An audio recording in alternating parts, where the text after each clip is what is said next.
Good afternoon, everyone, and welcome back. My name is Lise Betteridge. I'm the Registrar and CEO at the college. And I'd like to thank you for joining us for this educational session, Surfing the Waves of Pandemic Loss, led by Angel Graham. Before I introduce our speaker for today's session, I'd like to go over a few housekeeping items. As part of our ongoing efforts to leverage technology to increase accessibility, all parts of AMED, including this educational session, will have live captions. To turn on the captions, click the Show Captions button below to view our live captions in either English or French. If you require assistance at any point during this year's AMED, there's also a live support desk found on the bottom left of your screen. You can click on the pink chat bubble and you'll be connected with our live support should you require any assistance. Following this year's AMED, we invite you to complete a post-event feedback form to share your experience of this year's two-day virtual event. The feedback form will be sent to you via email after the two-day event, so please be on the lookout for that. Your feedback is important to us, and it'll assist us in planning next year's event. Once you complete the feedback form, you'll have access to a link to the certificate of participation, which you can fill out and print for your records. Your attendance at AMED, including participation in this session, can count toward the completion of your Continuing Competence Program, also known as the CCP. As a reminder, there will be an opportunity to ask questions at the end of this presentation. Members can submit their questions through the chat feature to the right of the screen on the virtual portal. I'll be reading the questions aloud for Angel to respond to. We'll do our best to answer as many questions as time permits and appreciate your understanding so that we may not be able to, recognizing that we may not be able to get to all the questions. In order to accommodate questions from as many members as possible, we would ask that you limit yourself to one question only. I'm so pleased to introduce you all to Angel Graham. Angel is a registered social worker, child and family therapist with Pathstone Mental Health in Niagara, where her clinical work has included facilitating treatment clinics for caregivers and children, along with providing individual and family therapy. Angel's passion lies in working directly with children, youth, and their families who are grieving, and in teaching others how to assist them on their grief journey. In addition to her work at Pathstone, she operates her own private practice and maintains an executive role with Grief Network Niagara. This educational session will explore the various losses many have endured due to the COVID-19 pandemic. Angel's presentation will highlight how COVID-19 has forced many of us to change the way we operate in our daily lives. With those changes, many have experienced a wave of loss, social, economic, physical, and emotional. For some, these losses may build up and lead to feelings of grief. The presentation will note that now more than ever, it's important to accept and allow these feelings. Angel will touch upon the term coronavirus grief, which has also been coined because of the pandemic. This virus continues to leave a wake of unresolved grief in its path. It is only through acknowledging our collective grief and experiences that we can take steps to heal. Angel will cover coping strategies to ensure that we, along with those we serve, can not only survive the pandemic, but also develop a resilient mindset to thrive. Please join me in welcoming Angel Graham.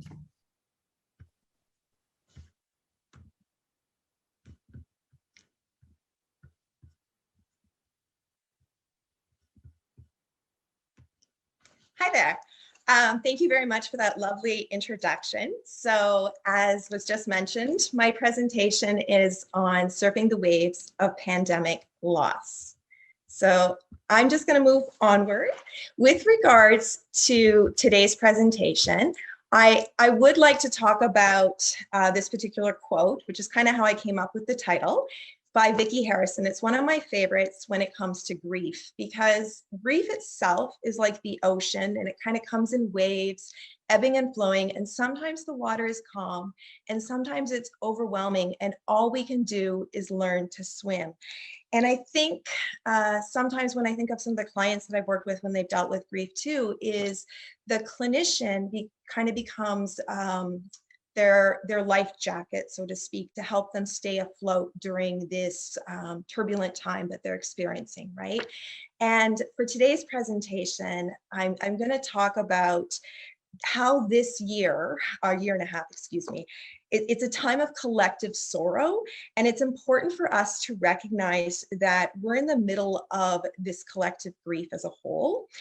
We all have lost something because of this pandemic, okay? And my hope is that this presentation will sort of assist with your understanding of the grief that's been caused as a result of the pandemic. Okay.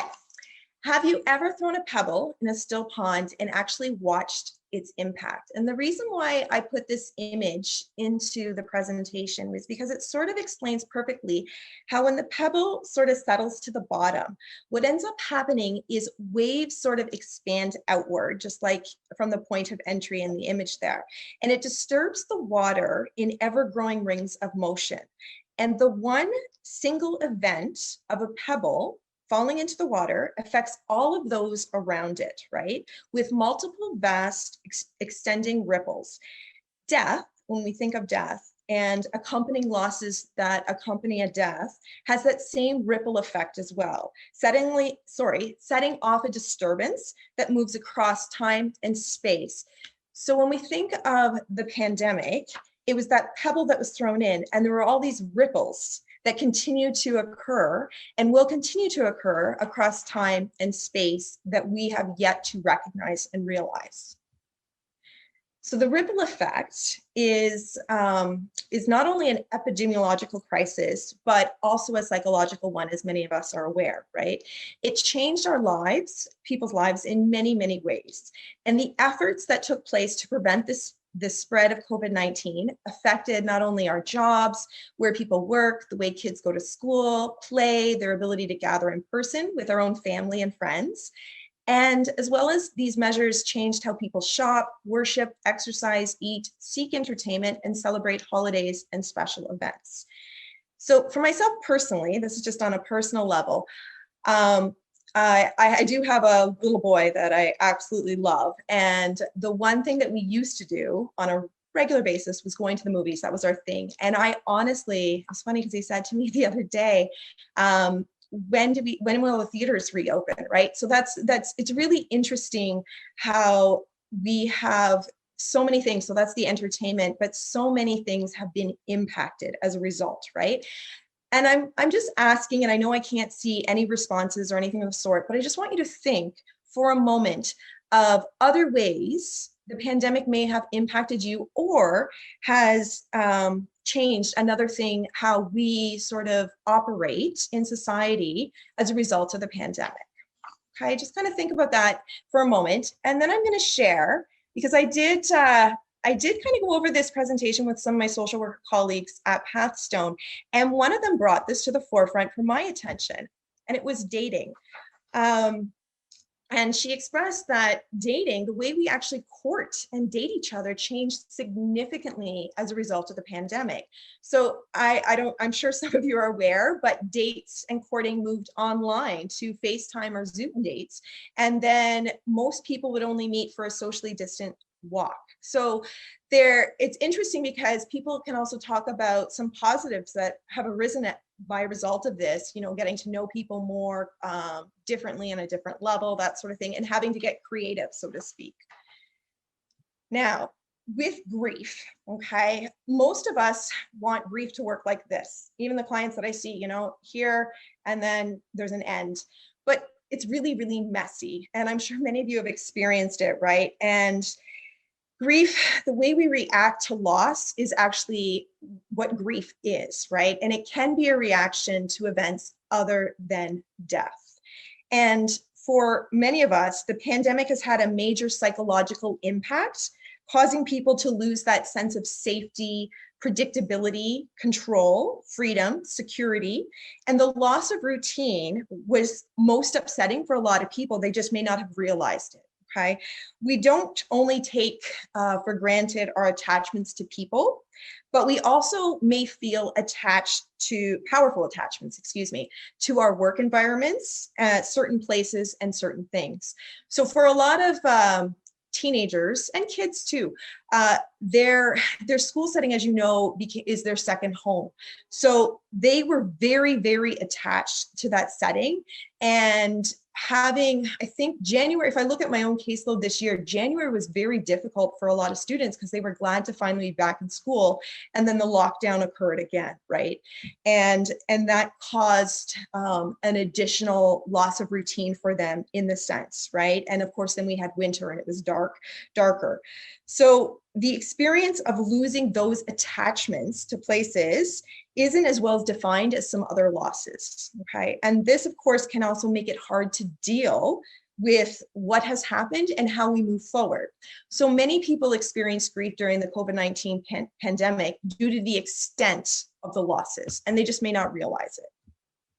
So when we look at grief, okay, it's the loss of daily routines, personal connections, and expectations of safety. And it's something called, because we all experience that, what it did was it sort of triggered collective grief as a whole, because we were all part of this. It affected every person differently, right? And it can affect our emotions, our thoughts, our behaviors, and even how we feel physically. So for some, those feelings from loss can build up and lead to ongoing feelings of grief. And the reactions could be anything, grief reactions could be anything from shock, confusion, anger.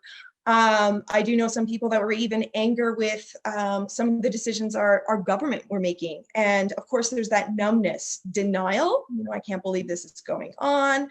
They may have had trouble concentrating, focusing on tasks, altered patterns of eating, sleeping, sadness, yearning, memories and thoughts of what has been lost, anxiety, panic, and guilt as individuals learn to live with the loss, okay?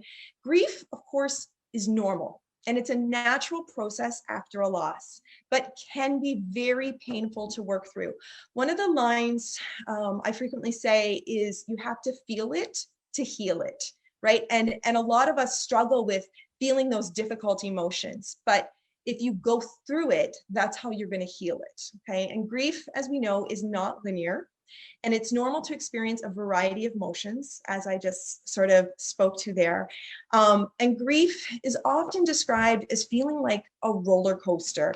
That is the best sort of way people have described it, even to myself. And I'm sure many of you can relate to that emotion.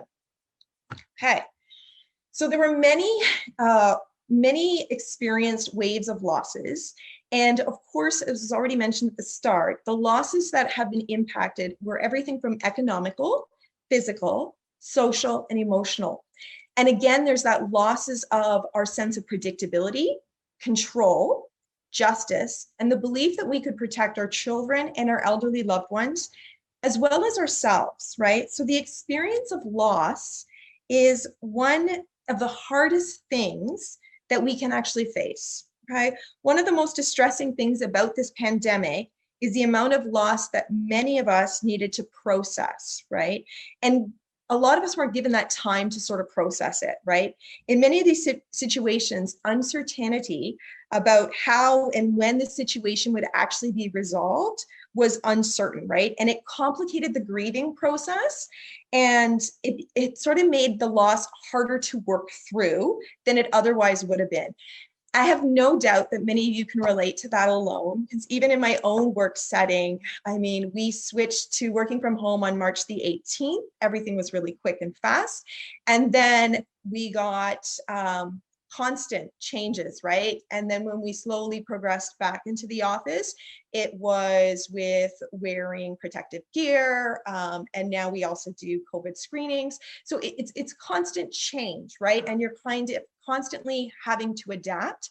But that ability to feel like I'm in control is something that a lot of us struggle with, right? And of course, we have all lost something because of this. And even for those of us who haven't lost anything as concrete as a job, I know for myself, I can't coin this term, I'm not sure who said it, but I believe I have what I would call pandemic privilege, because I did not lose my income during this pandemic, right? But even though I didn't lose my job or was affected by somebody who died of COVID-19. I've still been impacted by it, right? There's that we were all in the communal grief. What I mean by that is all of us were impacted by the destabilization of our systems as we knew them. So that's everything from our work to our healthcare system, to our education and our economic systems. All of those systems that we depend on and take for granted were impacted because of the pandemic. Okay, so what I'd like to do now is I'm going to sort of break down each of these ones sort of separately a bit more. So when we look at the first one, economic security, right? The pandemic, as we know, has resulted in large numbers of unemployment, and there's a fear of further job loss and the potential that we may even have an economic recession in the future, right? And then, of course, there was health. This by far is the heaviest burden of this pandemic in total, and especially was felt by those facing the greatest economic, health, and social inequities. And when we think of health as well, you may recall, like at the start of the pandemic too, fears of contracting COVID-19, it led to increased health risks because a lot of our most vulnerable even avoided secondary harm because they may have been in need of care, but they avoided going to our hospitals due to fear of contracting the virus, as well as the situation highlighted for many existing and persisting in health inequalities, okay? Another big one is food security. Food is both, as we know, a necessity and a source of comfort. The financial crisis and closure of social services has added increased pressure on our safety net, and it's resulted in a growing number of Canadians living in hunger. The other thing, there was a stat just released yesterday, and I apologize because I don't have the exact number, but I do believe it's 3.6%, and don't quote me on that, but Canada's inflation rate was released yesterday, the inflation rate, and that's what it's at. And it is the highest number it's been in a decade. So in addition to our dealing with the pandemic, we have now have the highest inflation rate in 10 years, but we also have high unemployment to accompany that. And I know many of you, one of the biggest things I've even realized myself is groceries. The cost of groceries has skyrocketed, and that is an essential that all of us need in order to sustain ourselves, our well-being. And it's not okay if we have Canadians living in hunger. And then, of course, our friends. So despite the virtual connections that were available, for many, that inability to connect with friends and family in the same physical space led to a lot of isolation and loneliness because humans need connection. I mean, it's fantastic now that someone, actually, a colleague of mine just recently used the phrase, you know, we're finally being able to get out of our COVID caves. And I think this is great, but some people are going to do that a little slower than others. But if we can think about this past year and a half, how isolating that has been for many and the impact that that has had. Additional losses, as many of us know, include the losses of traditional markers and milestones were canceled as we shifted to online, and leaving many with unresolved feelings. So the image you see there on your screen is actually my son and my hand at my aunt's funeral service. So she did not succumb to COVID-19, but her funeral service was had to abide by COVID-19 standards. It was held in Montreal Laval right before, so it was about actually 1 week prior to the official lockdown, where we would have actually been able to travel inward because they went into red zone. But for me, when I think back to that event, which you can't see there, is Tyler and I are sitting in a pew, and it's in this big, enormous beautiful Greek Orthodox church, but we are the only one in that entire row. And normally in that pew, you would have 10 people sitting beside you, but you had to sit as per your household. But what was so difficult for me and what sort of stood out for me was watching my uncle, who had been married to my aunt for 40 years, and she had an open casket, bend down to kiss her goodbye, but with his face mask on, right? And that just sort of, that image stayed with me. And of course, even, having to stay so distant from loved ones during this difficult time was also really hard, right? And then, of course, as we all know, many of us know too, graduations, funerals, and weddings were also impacted. And even now, graduation ceremonies for this year, 2021, continue to be impacted. And those are big milestones for a lot of people, right? And then we have the stability and safety. When the pandemic first started, so if we think back to last year, what really came to the forefront for us here is the home environment does not always provide safety and security for everyone. We know that as social workers, but what happened was there was a rise in domestic violence as well as child abuse. And that brought that more to the forefront. And then, of course, there was that sense of personal freedom.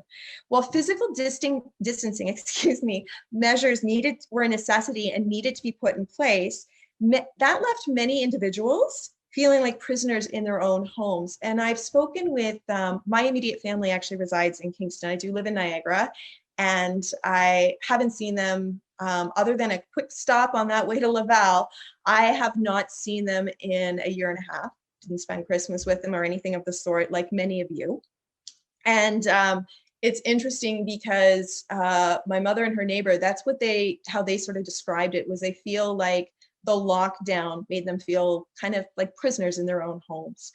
And then there's that loss of future dreams, right? With the turmoil of the pandemic, many put future plans that they may have had and hopes on hold, right? And as we know, hope can change everything, right? But that loss of hope can also be particularly painful to process. And then death. Many of us have lost a family member or a friend to COVID-19. I do know a service too, and many of you have also experienced this, perhaps a celebration of life that's been put on hold because you had a loved one die during the pandemic, right? And then, of course, we have academic stability. So for parents and students alike, this added additional stress of homeschooling, as well as concerns about the impact that their future education and uncertainty of when and how schools will reopen created additional strain. And it's not surprising that we would be going through a multitude of feelings throughout all of this. And a little self-disclosure, even right now, my 9-year-old is up in his room, which is why I am doing this virtually, and he's busy doing his own homeschooling. But it was an adjustment, to say the least, and I have no doubt many of you can relate to that. And you can imagine how a lot of our clients are also struggling with this. And I do believe everyone does the best they can considering the situation. Now, if we look at grief as the undercurrent of the pandemic, I'm not sure if many of you have heard of David Kessler. And this past year, he came up with a great quote. I'm going to talk a bit more about David future on in an additional future slide. But it's a common experience that connects us all. The reason why we're calling it collective grief is the collective loss of the world we knew and the world we didn't know until we had to lose it. So that comes from David Kessler. So if you think of that for a moment, again, the collective loss of the world we knew prior to COVID-19 and the world we didn't know we had until we actually lost it. So everyone has had to grieve the loss of living their lives the way it was prior to the pandemic. In a December survey conducted by CMHA, 2 in 5 Canadians self-reported that their mental health had deteriorated since last March. Also, nearly a fifth of Canadians reported that they had increased substance use as a way to cope. One of the biggest things when I inserted this statistic into this presentation that sort of struck a chord with me was on social media. I think back to April and May, you know, there were a lot of like jokes and sarcasm coming through the your news feed, and you'd see images of people, you know, drinking more wine or mom's survival or that sort of thing. But again, this is like self-reported, those that reported that it increased just as a way to sort of cope and survive. Okay, what is important to note is grief is natural, and of course, most people are resilient. But one of the things that's difficult is you actually have to recognize, first and foremost, that it's natural, okay? And grief is really about turning ourselves inward and recalibrating our thinking that this is not the way the world is anymore, and I need to adapt, right? And some of us are better at that than others, and some of us need a little support with the adaptation process. But the first part is really recognizing this isn't the way the world is anymore. And it's okay to feel grief over what you're losing. When we actually do that, what happens is it allows us to let our grief do its job so that we can move forward. Again, you can't heal what you don't feel. Now, in this next slide, we have shaking our sense of self. So in the bereavement literature, a lot of the research shows that the nature of a person's attachments has an effect on their grief reactions, okay? So we're not only attached to other humans, but we're capable of losing places, projects, possessions, professions, and protections, all of which we as human beings are powerfully attached to. And the pandemic actually forced us to confront, the frailty of such attachments, right? Whether it's our local bookstore or the routines that sustained us through our days. And some of you, if you think back to prior to your moving virtual, you may have been in a routine of sorts whereby maybe you stopped at Tim Hortons on the way to work, and prior to logging into your laptop at the office or your computer, you placed your lunch in the common staff area and you would talk with other colleagues. So that got taken away really quickly, right? And if you look at, I believe you can see this on your screen there. This is just a Calvin Hobbes comic just to show how, sort of add a little humor into how we all sort of really appreciate routine, right? So he's getting out of bed there and he says, every day it's the same old thing, but not today, right? You see him walk out the door buck naked. Everybody's a slave to routine. But the point of this is we all thrive in routine, right? And when something happens as big as this pandemic, it just throws our routine to the wayside. And we don't actually get to sort of reestablish a new routine right away. And that was one of the things we all sort of worked for was, okay, you still have to get up at the same time, try and insert some sort of routine so that you can continue to sort of function. All right.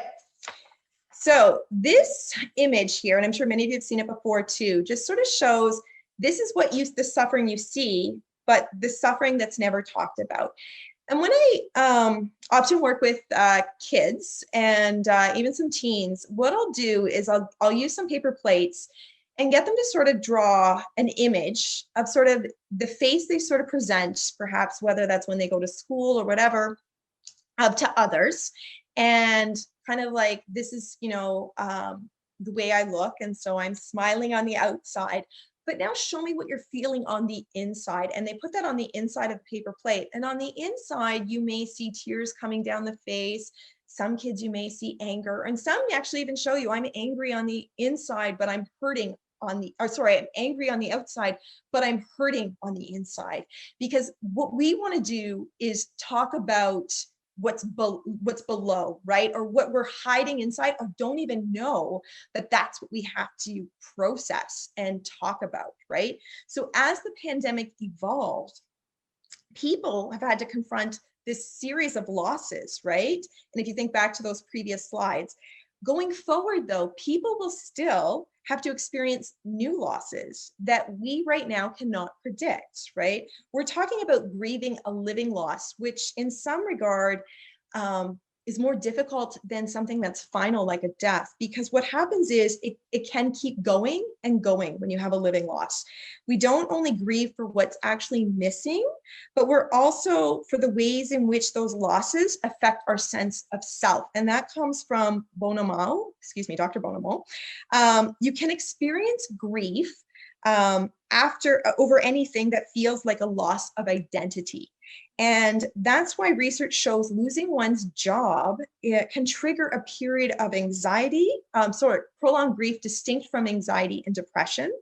And that prolonged grief, what ends up happening seems to be related to the impacts of the job loss on one's sense of self-esteem and belief in a just world. Because for a lot of us, we defined ourselves by what we do for a living, right? And if you think back to when maybe we went to parties and you'd socialize, most people introduce themselves by, this is what I do. When we are more than our jobs, obviously, but a lot of us define ourselves by what we do. And the impact that that loss of sense of identity has had on a lot of people during this pandemic. Okay. COVID-19 also created ambiguous loss. So I really want to touch upon this a bit more, right? Because many of these losses that we've experienced as a result are ambiguous in nature because they lack clarity, like a single point, as I noted, of finality with death, right? And this often results in unresolved feelings. Okay, so it's that rapidness of our lives that were changing during the pandemic that caused many of us to be left with this sense of unease feeling. Okay, for many, this included surgery having been canceled, and then the ability of when it's going to come next. I know for a friend of mine, she had her surgery postponed twice and just recently had it rescheduled to June 24th. And she said, just knowing now, she said, I feel like I'll be able to breathe a sense of relief on June 25th, right? Because it's been canceled, postponed, rescheduled, and never knowing when it's actually truly going to take place. And even though now it seems certain that it's going to happen on the 24th, she now feels that she won't be able to feel that sense of relief. Okay, I've gotten this procedure, and it's preventative to prevent cancer in her case, will occur until the 25th, all right? And then the other one, sometimes we can mix ambiguous loss though with secondary losses, which no doubt have also arisen as a result of the pandemic. And secondary losses, an example of a secondary loss would be, for example, if a child had a parent die and the surviving caregiver had to sell their home because they couldn't sustain the mortgage on their sole income any longer. Selling that home then creates additional secondary loss for the student because they would also no longer have their peer group. They'd have to change schools, they lose their home setting, and perhaps even they may even have to adjust to a new lifestyle, that sort of thing. Those are secondary losses that we don't really recognize when there's an immediate death that can arise.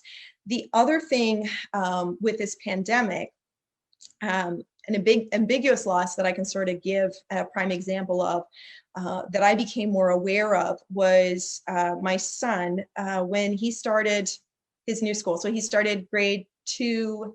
It would have been the school year 2019 that led to 2019 to 2020.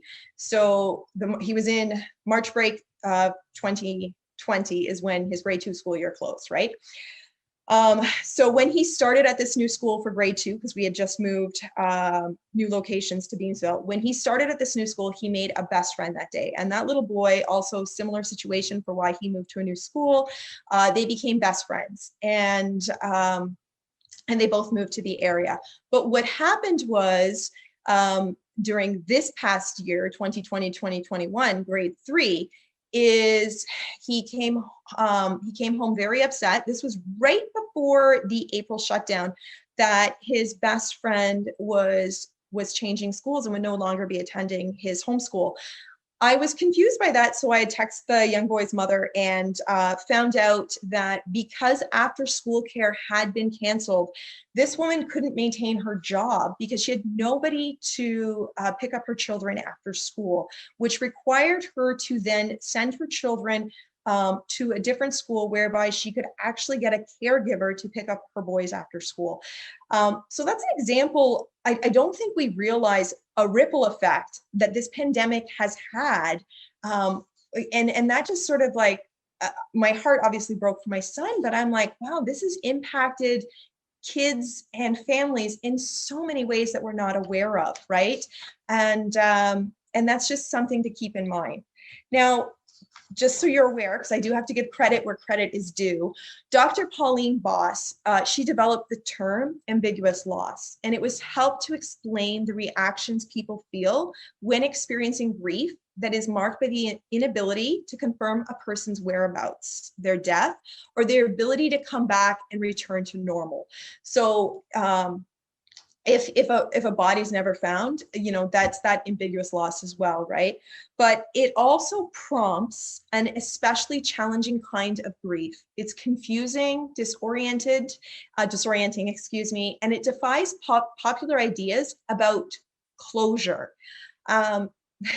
In other words, there was no clear end, at least there hasn't been yet, right, to the COVID-19 pandemic. And that's the part that sort of made our emotional experience to this disease so taxing. Existing in the not knowing of our current lives felt sort of untenable and unsustainable. I mean, I think for us now, we're starting to sort of, we see this light, and there is this light at the end of the tunnel. But for some, it's still hard to believe that the light is there, right? And I'm not sure, none of us know, you know, what the future holds, but we feel, I think we'll feel better when we sort of get back to as much of our previous lives as we possibly can while learning from this experience, right? Additional examples of ambiguous loss would include a parent moving out of a home, even as a result of following a divorce. And then, of course, an additional ambiguous loss would be the loss of an envisioned future in the face of a terminal illness, as well as the loss of a person's homeland and family they can no longer access following immigration, and no longer recognizing a grandparent due to dementia. Those are all ambiguous losses, okay? Now, how do we deal with all of this, right? The simplest way, and even if you can just walk away with just this one saying, it'd be great. So name and claim our grief, right? You got to name it. Remember that saying, name it to tame it when it comes to behavior. But with grief, you have to also name it to claim it, okay?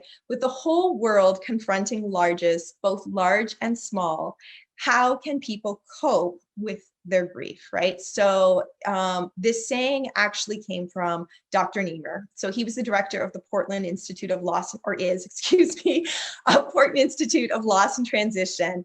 And he really encourages us, excuse me, to, as mental health providers, to help our clients name it and claim it, right? People often have this vague sense of anxiety or wordless suffering. So as professionals, it's our job to sort of help them wrap language around that. We can ask people to consider what they're losing in the context of their pandemic and what they can do to sort of strengthen those ties, right? It's sort of an organized way of taking action to help people cope with their losses, right? Whether that's their jobs or their relationships or sources of self-worth or self-efficacy or other, right? Naming the COVID-19 pandemic as an ambiguous loss and practicing accepting your own as well as others' emotional reactions is critically important to beginning that coping and healing process. The other thing we can do is write it out. Ideally, what you want to do is name what you're losing individually and collectively, write about your personal strengths and coping skills. And for some of us with our clients, they may need assistance with that in terms of being able to write it out. And what you want to do is, most of us have actually never been through anything like this, but we've been through other challenging transitions in our lives. So you can help to write about how you yourself perhaps got through a divorce, or how a client previously may have gotten through a negative experience, or losing their job in the past, or other life challenging transitions that they may have experienced. How did they heal and potentially recover? Because some of us may need assistance with identifying that we have those strengths, and how did we get through that challenging time before, and that will help sustain us as we move forward. Now, Dr. M. Catherine Shearer is the founding director of the Center of Complicated Grief at Columbia's University School of Social Work.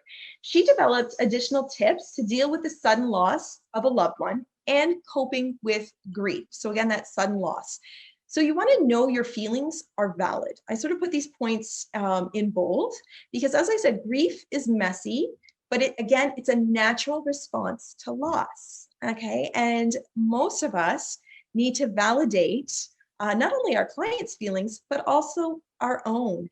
And like I said, even if you feel or you have a client feels like, my loss isn't as big as your loss, you should never minimize what you're experiencing or comparing it to someone else because your feelings are still valid. Understand the sudden loss is shocking and difficult to comprehend. When a loved one dies suddenly or under difficult circumstances, as has happened with COVID-19 deaths, and even those that weren't able to be with their loved one when they died, the tendency is to get caught up in imagining all kinds of alternative scenarios can actually be stronger. And that is derailing, right? And it can actually sidetrack the adaptive healing process. And what's most important is we want to ensure, and I'm going to talk about that in the next slide, that we watch out for anyone who's engaging in that derailing mentality.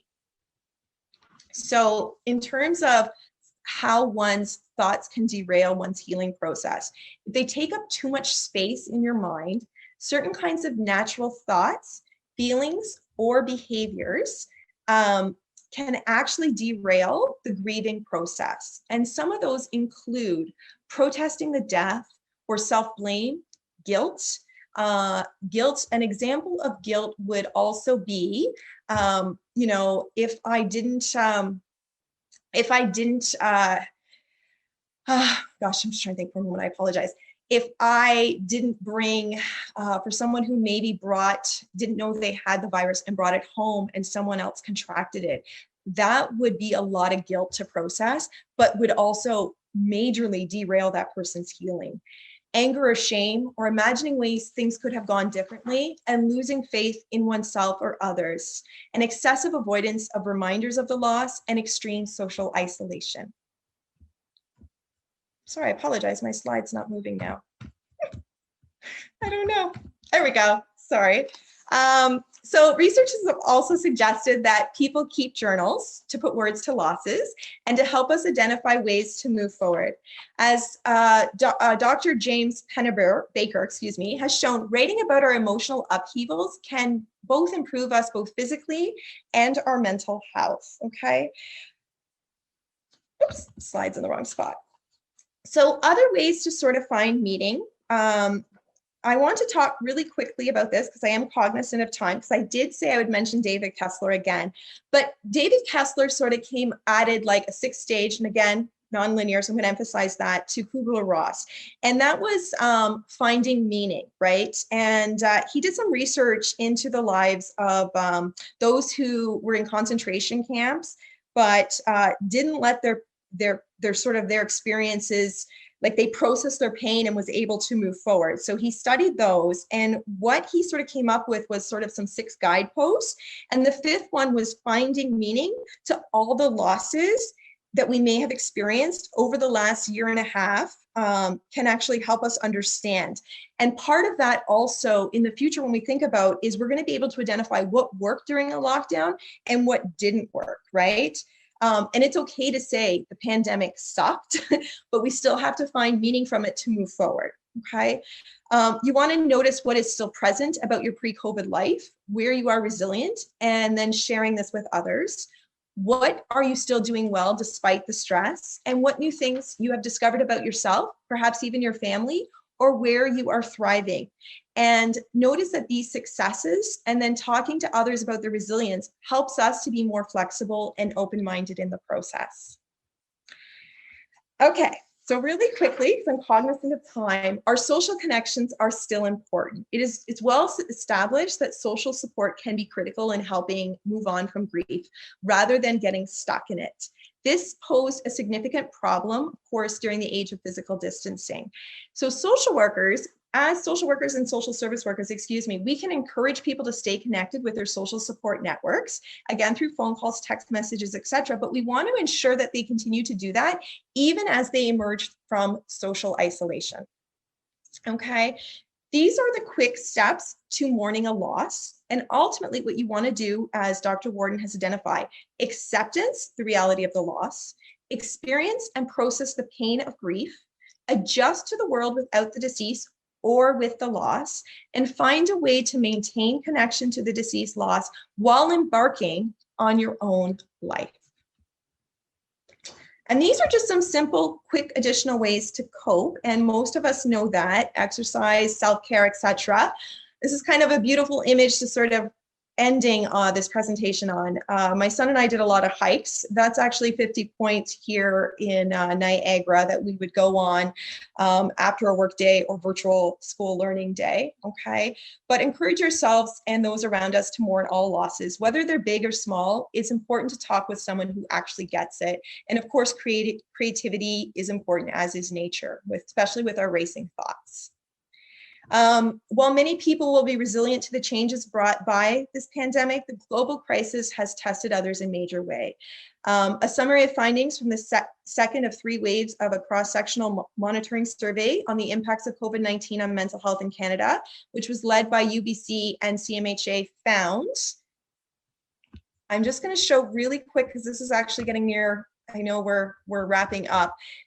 Just really quickly, so what it found, if you kind of look here, I don't know if you can see my arrow going, these were the ones with the biggest increase in self-reported change to mental health after the second wave. So in Ontario, we had 44%, but of that 44%, 61% already had a pre-existing mental health issue. I'm going to highlight some important ones. 54% of Indigenous people, 60% of those 18 to 24, and 54% of LGBTQ2 people were, so there was increases from the first wave to the second wave. And I apologize, I don't have the research from the most recent third wave we had. Oops, sorry, I'm trying to get back to my PowerPoint. There we go. And as things return to normal, what this means for most of us, obviously, there's going to be a subset of people who will be chronically disrupted and will need our support and recovery. And basically, what I just wanted to highlight it is maybe social workers, we may have to build our expertise on grief and trauma to meet that need and demand that's going to be arising. And I love quotes and I love Brene Brown, so we will end our presentation as this, her quote: "Last, our silence about grief serves no one. We can't heal if we can't grieve. We can't forgive if we can't grieve. We run from grief because loss scares us, yet our hearts reach towards grief because the broken parts want to mend." So C.S. Lewis wrote, "No one ever told me that grief felt so much like fear. We can't rise strong when we're on the run." So please encourage your clients as well as yourselves not to run from their grief, but rather feel it to heal it. Thank you so much. And those are the references. Thank you so much, Angel. And as I noted before the presentation, we're now going to move into a question period. I'd ask the attendees to please submit their questions through the chat feature to the right of the screen on the virtual portal. And we'll do our best to answer as many questions as time permits. And we appreciate your understanding, just a recognition that we may not be able to get to all of the questions. I also wanted to acknowledge, Angel, that throughout the presentation, there were some really wonderful comments about how powerful, helpful, poignant, and how your presentation struck many chords for those participating. Oh, thank you. Thank you so much. That means a lot. Thank you. So please send in your questions. We will just take a moment here to wait. Please send in your questions. Many wonderful comments, as I said, about an amazing presentation. Wonderful, very helpful. Great presentation. People finding it very helpful. Just going to give people a moment to submit a question. No worries, it's okay. I apologize for rushing there at the end. It's just I knew the 10-minute warning.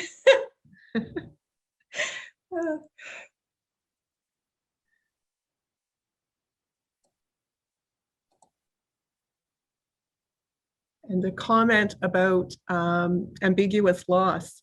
So perhaps while we wait for a question to come in, I just wanted to highlight and ask you a question about that concept of ambiguous loss, because I think it was really interesting how you applied ambiguous loss specifically, which was a concept that's been around for a while, but the application of that concept to COVID-19. Wondered if you wanted to share a little bit more about interventions of social workers and social service workers specifically around ambiguous loss.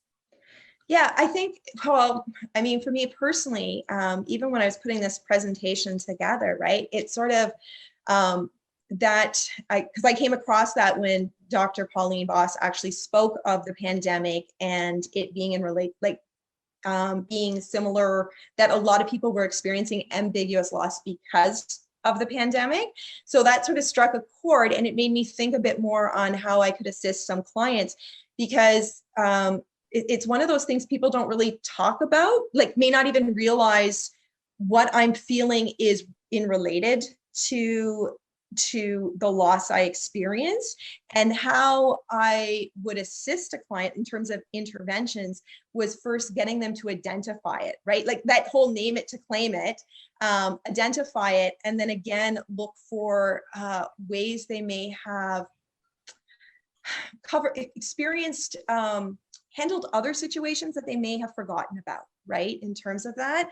And then in terms of trying to, for those ambiguous losses where you feel, I don't like the word closure, because I think in life, we never sort of get the closure we're seeking, but in order to get closure per se, you have to have acceptance of what has happened.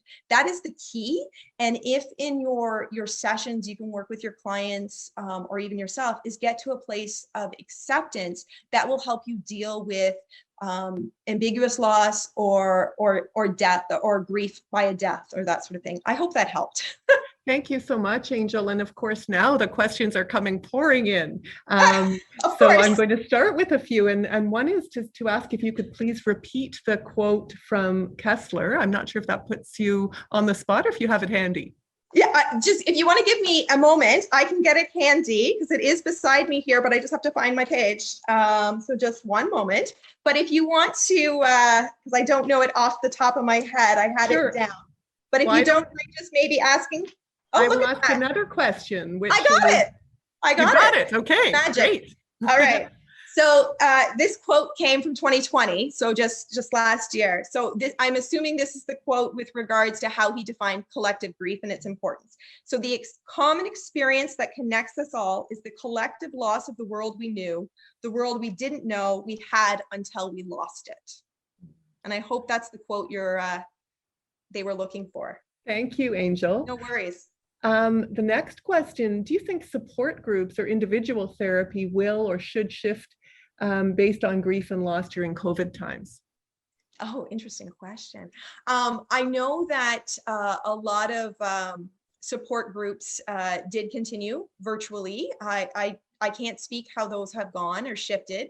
I know just in consult, and I'm just taking this from Grief Network Niagara, some had some struggled with youth being virtual support groups online. There was some struggle with that versus the attendance they would get when they would come in person.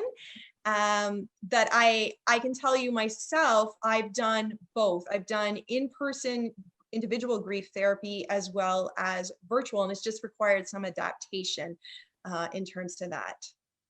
Great. Thank you, Angel. Another question, public health research in Australia recognizes that there's significant lower cost interventions to positive health information made available to the public. Do we need to address the way we speak about the challenges related to pandemic changes? So I apologize. You mean using positive words? Yeah, it is one thing to identify problems, but a public health outreach that places an emphasis on the positive things like ways of adapting and success stories, etc. Oh yeah, no, for sure. Like I don't want to emphasize, all the negative, right? I think we need to highlight too, like that's why I said too, highlight, things that, like, I don't know if you've heard too, like families have found they've had more family time together, right? And they're eating more dinners together. So you have to highlight some of the positives that we've gained from this experience, but that that is something we definitely want to talk about, but we don't want to deny that there has been people that have been impacted more negatively than others, and how we can help them move forward. Thank you for that, Angel. Another question. I was wondering if you had any comments about professional helpers dealing with loss in terms of, for example, a client dying. Client dying. Yes, I can tell you, I'm just thinking from a personal experience. If you've had a client die, and I have, it's one of those harder ones, because especially if you got to know the client, and depending on the circumstances surrounding the death of the client, right? There's a difference between anticipatory grief and an unexpected client death, right? So for professionals, I would encourage, by all means, depending on the circumstances, that you also talk about it. You know, I'm a big believer, and I'm sure many of you are as well, that we have to practice what we preach. And we all know the benefits about talking about our feelings and processing it that way. Thank you. And I think we have time for one more question, and obviously lots of interest. So just a reminder to people that we will be following up in terms of the questions, but we will not have a chance to get to all of them. The question, what do you think about offering support groups for people experiencing significant losses in COVID-19? That, you know what, if there's a demand, I always say where there's a need, we need to fill it, right? So if there is a need for that, most definitely, and perhaps it might be beneficial to create something of the sort, so they can normalize, hey, it's not just me, even though we know it's not just me, because there was all this talk about we're in it together. But even we're in it together, but I believed we were all in different boats, whereas some of our clients, I think, unfortunately, their boat may have been the Titanic, because you have to think, if you lost an income, you lost your childcare when the school was it was boom, boom, boom, boom, boom. Whereas some of us are, we had more in our life raft, so to speak. So I think that might, if there's a need, we definitely need to fill it. Pardon the pun, sorry. Mm-hmm. Thank you. So it's with a sense of regret of having to close off the questions at this point that we're going to conclude this educational session. And Angel, I'd like to thank you for such a powerful presentation. It's been so both insightful and relevant, and I particularly found it helpful, and I can tell by all of the comments in the chat, how you balance sort of a description of the extent of the losses in COVID-19, the many different kinds of losses, the concept of collective grief and ambiguous loss, with conversation around interventions and approaches to working with grief, and how you spoke about social workers and social service workers needing to build expertise on grief and trauma as we continue to deal with the ongoing impact of COVID-19, both individually and also with our clients. Right. So thank you so much. And on behalf of the college, I'd like to present you with a token of our appreciation. The college has made a donation to the Gord Downey and Chani Wenjack Fund, which aims to build cultural understanding and create a path toward reconciliation between Indigenous and non-Indigenous peoples. Thank you, Angel. Thank you. As a general reminder about this year's AMED, if there are any sessions that you're unable to attend, rest assured that these will be accessible on demand for you to view at your leisure. I'd also like to remind all attendees that you'll receive an email in the next few days asking you to complete a post-event feedback form to share your experience of this year's event. Once you complete the feedback form, you'll have access to a link to the certificate of participation, which you can fill out and print for your records. So we'll now take a short break, and I'd ask that you please make your way to the next educational session, make your way virtually to the next educational session that you've selected, which will begin promptly at 2:45. So thanks so much, Angel, and thanks everybody.